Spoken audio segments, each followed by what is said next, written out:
नमस्कार. आज पौष शुद्ध चतुर्थी. आज आपण संत मुक्ताबाईंचा एक अभंग पाहणार आहोत. मुंगी उडाली आकाशी, तिने गिळले सूर्याशी. थोर नवलाव झाला, वांझे पुत्र प्रसवला. विंचू पाताळाशी जाय, शेष माथा वंदी पाय. माशी व्याली घार झाली, देखोन मुक्ताई हसली. कूटकाव्याची परंपरा खूप जुनी आहे. अगदी ऋग्वेदातही अशा काव्यांची उदाहरणे मिळतात.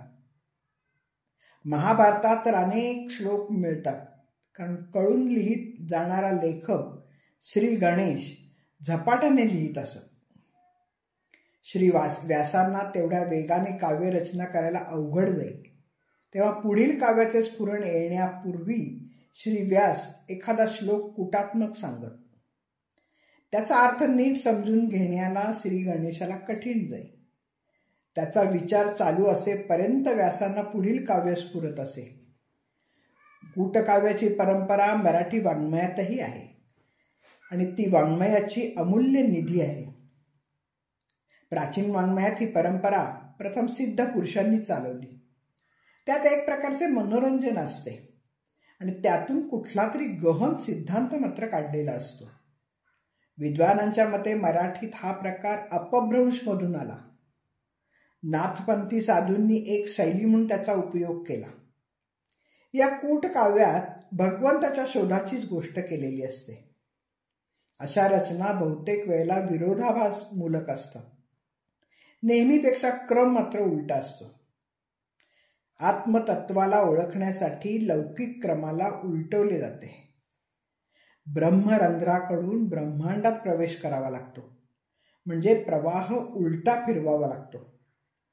काही ठिकाणी पारिभाषिक शब्द, सृष्टिक्रम, परंपरेने आलेली रूपकं यांचा उल्लेख असतो. पण मायेत गुरफटलेला जीव जर ससा आणि काळरूपी सिंह त्याला खात असेल, तर ज्ञान झाल्यावर, आत्मतत्व प्राप्त झाल्यावर तोच ससा मोठा बलवान होऊन त्या काळरूपी सिंहाला मारून खातो. म्हणजे सशाने सिंहाला मारून खाल्ले, असे लौकिकदृष्ट्या एकदम उलटी गोष्ट झाली. पण आध्यात्मिक दृष्टीने ती सरळ आणि साधी असते. अशा रीतीने खाली तोंड केलेल्या उलट्या आडावर पाणी भरणाऱ्या स्त्रीचा किंवा जमीन पाऊस पाडू लागली व आकाश भिजू लागले याचा अर्थ कळू लागतो.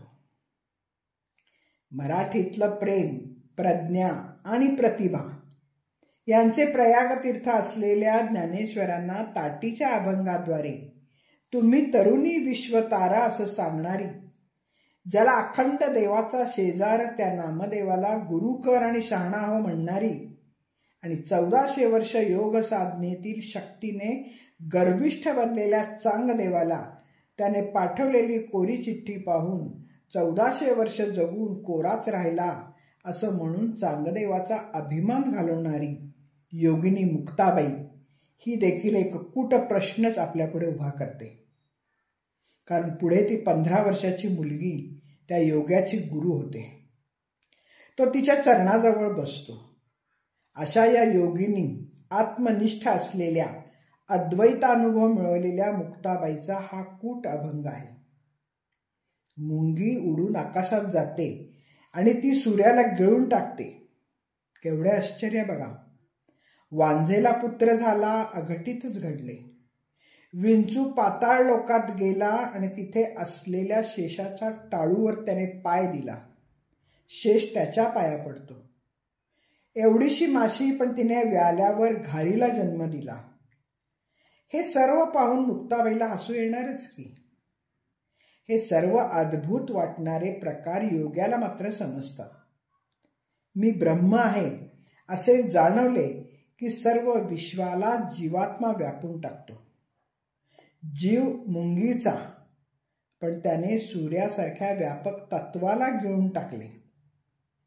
जीवाला आत्मस्वरूपाचा प्रत्यय आला की अघटित घडू लागते. तोच मुक्ताबाईला आलेला आत्मानुभव ती येथे व्यक्त करते. आलेले गूढ अनुभव ती कूट काव्यातून व्यक्त करते. अघटिताचा झालेला साक्षात्कार तिच्या हसण्यातून मात्र व्यक्त झालेला आहे. बहिणाबाई म्हणतात, बहेणी म्हणे देही देव, ज्ञाने विण सर्व वाव. धन्यवाद. मी वाचक सौभाग्यवती पल्लवी कुलकर्णी. नमस्कार.